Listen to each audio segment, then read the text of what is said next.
আফ্রিকার তানজানিয়ার উত্তরের ইয়েদা উপত্যকা এবং লেক ইয়াসি অঞ্চলে কয়েক হাজার বছর ধরে টিকে আছে এক অনন্য মানব সমাজ, হ্যাডজাবে উপজাতি।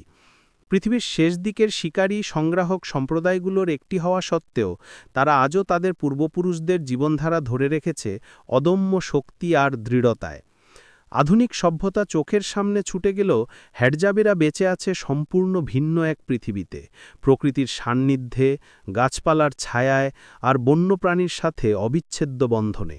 এই উপজাতির সদস্য সংখ্যা খুবই কম। বর্তমানে মাত্র 1000-এর মতো মানুষ এই গোষ্ঠীতে বাস করে। তারা কোনো স্থায়ী ঘরবাড়ি তৈরি করে না, বরং ঋতু আর খাবারের উৎসের উপর নির্ভর করে এক স্থান থেকে আরেক স্থানে চলে যায়। ঘাস, পাতা, ডাল দিয়ে তৈরি ছোট অস্থায়ী কুঁড়েঘরই তাদের আশ্রয়। কয়েকদিন পরেই সেই কুঁড়েঘর ফেলে রেখে তারা নতুন স্থানে চলে যায়। মানুষের ইতিহাসে এমন সহজ, স্বাভাবিক এবং প্রকৃতিনির্ভর জীবনযাত্রা আজ খুবই কমই দেখা যায়। হ্যাডজাবেদের জীবনের কেন্দ্রবিন্দু হল শিকার।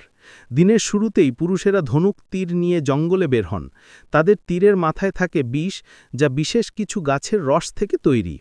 শিকার করার সময় তাদের চলাফেরা, লক্ষ্যভেদ আর সজাগ দৃষ্টি দেখে বোঝা যায় এরা প্রকৃতির ভাষা পড়তে জানে।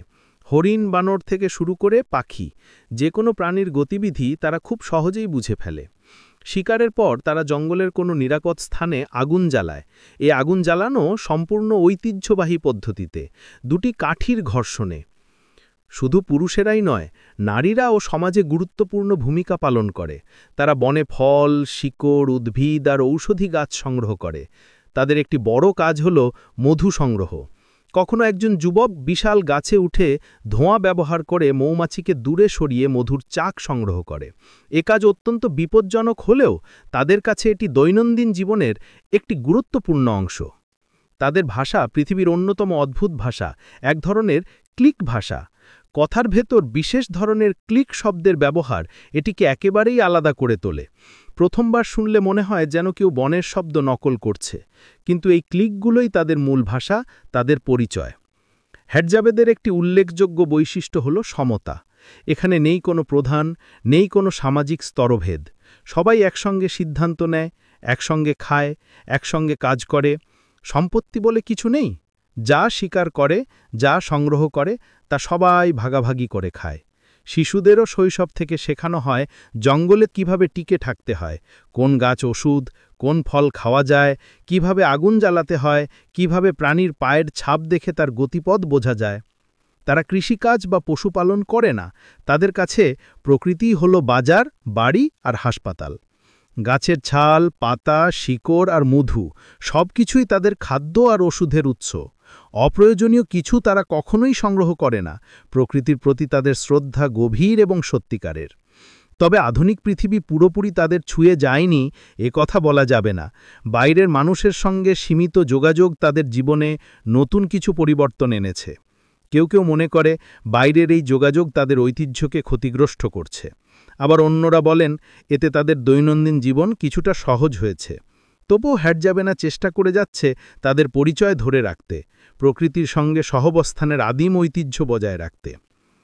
শিকার সফল হলে হ্যাডজাবেরা আনন্দে গান গায়, নাচে। এই উদযাপন শুধু বিজয়ের নয়, বরং প্রকৃতিকে ধন্যবাদ জানানোর এক ধরনের আচার।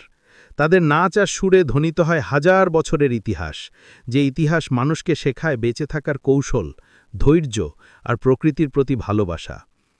হ্যাডজাবে উপজাতির জীবন আমাদের শেখায় সুখী হতে হলে বড় ঘর, দামি পোশাক বা টেকনোলজি প্রয়োজন নেই। প্রকৃতির সঙ্গে সামঞ্জস্য রেখে চললে খুব সামান্যতেই মানুষ পরিপূর্ণ হতে পারে।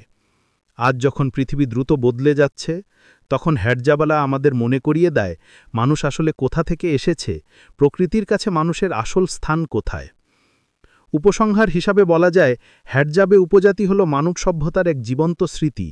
তাদের জীবন আমাদের জানায় প্রকৃতিই আমাদের আশ্রয়, প্রকৃতিই আমাদের শিক্ষক। আমরা যতই আধুনিক হই না কেন, প্রকৃতিকে ছাড়া আমাদের অস্তিত্ব অসম্ভব।